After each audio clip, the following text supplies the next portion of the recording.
Pastor Ed here with Daily Devotions for Friday, February the 10th, 2023. We continue our look at the gospel lesson from this past week, Matthew 7, 1 through 12. On Monday, we looked at the first 5 verses about judging others. And then we talked about verse 6 on Wednesday about profaning the holy. Then yesterday, verses 7 through 11 about the persistence of prayer. Ask, search, knock, said Jesus. And that brings us up to the 12th and final verse. We're actually going to spend today and tomorrow on this one, the so-called or well-known golden rule. Unlike, as some people like to say, the one with the gold makes all the rules. That may indeed happen in life in certain circumstances, but that's not at all what Jesus meant by this. Jesus said, in everything, do to others as you would have them do to you, for this is the law and the prophets.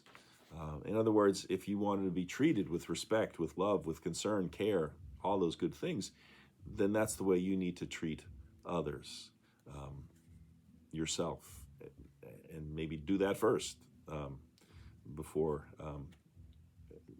you're treated. You're supposed to take the initiative, in other words.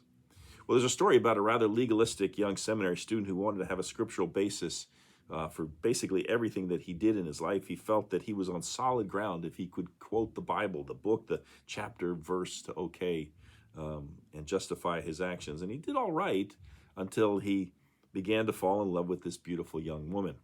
He wanted very much to kiss her, but he just couldn't find a scripture to okay it. So true to his conscience, he would simply walk her back to her dormitory at the college each night and look at her longingly and then simply say, good night.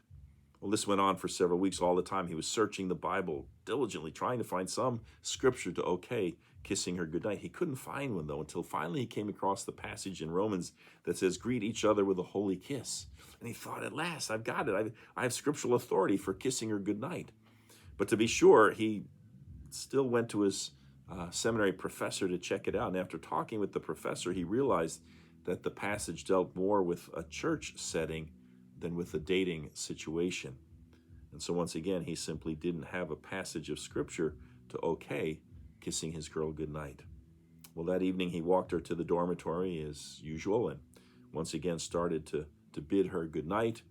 But as he did so, she grabbed him, pulled him toward her, and planted a 10-second kiss right on the lips. Well, at the end of the kiss, the seminary student was gasping for air, stammering, Bible verse, we need a Bible verse. And the girl grabbed him a second time. And just before kissing him again, she said, do unto others as you would have them do unto you. Cute little story, not again at all what Jesus had in mind either. But there is a story, a very powerful story that illustrates how putting this into action in our lives can make a difference. The seminary professor of preaching, Thomas Long, tells the story that where he was teaching, which I believe is the Candler School of Theology down in Atlanta. He said, the school where I teach gave an honorary degree several years ago to a man named Hy Thompson. On March 16th, 1968, Thompson was a young helicopter pilot flying on patrol over the countryside of Vietnam. When he and his crew flew over the village of My Lai, they saw a nightmare taking place there.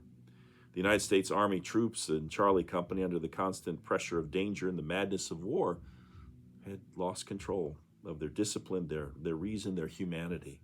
They had begun slaughtering unarmed civilians in the village, most of them women, children, and elderly men. 504 people had already been killed at this point. Well, Thompson set his helicopter down between the troops and the remaining villagers, and at great risk to himself, he got out of the helicopter and he confronted the officer in charge, William Cowley. I remember this. I was about 12 years old when this was happening. It was all over the news. He then airlifted the few villagers still alive out of My Lai and then radioed a report of the scene that resulted in a halt to their mission, thus saving probably thousands of innocent lives. Standing there on the platform at the university commencement, Thompson was given the microphone, and he was asked the question, how could he have found the moral courage and strength to do what he did that day? His answer surprised the audience of graduates and brought them to a thoughtful silence. He said, "I'd like to thank my mother and father for instilling in me the difference between right and wrong. We were country people. I was born and raised in Stone Mountain, Georgia, and we had very little. But one thing that we did have was the golden rule. My parents taught me early, do unto others what you would have them do to you. I was raised as a Christian, and that's why I did what I did that day. Each of you are going to have to make many decisions in your life," he said. "Please make the right decisions because we all depend on you."